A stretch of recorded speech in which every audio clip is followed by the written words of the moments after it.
Questa è la scritta Tokyo, la scritta narratori affidata al maestro Nakajima e decorata dal maestro Bosch. È la prima firma come narratore. Questo è davvero un privilegio, a parte un grandissimo piacere. Siamo anche noi i protagonisti di questa avventura giapponese, portando qui il gruppo portere italiano, con nave Cavour, nave Alpino, la nave Montecuccoli che ormeggerà ad Okinawa. Eccellenza italiana, tanta professionalità, tanti uomini di mare, tanti cuori generosi che affrontano il mare, le avventure e che hanno tanta voglia anche di portarla come testimonianza nel mondo. Quindi questa cosa mi fa molto piacere, anche perché anche io sento il desiderio di tornare alle radici, alle origini, e quindi questo ponte lo attraverso con il cuore e con tanta gioia. Nome e cognome, la data di oggi.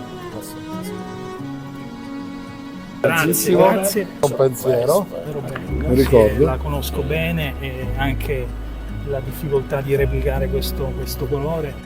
Simbolo di prosperità, di amicizia. Il nostro rosso, che non solo ci rappresenta come Made in Sicily, ma ci rappresenta anche come colore della terra. Noi siamo un popolo caloroso, molto forte, accogliente. E alla fine il famoso simbolo del Made in Sicily alla base, perché è dalla base che ci si innalza e quindi si arriva alla calorosità del popolo.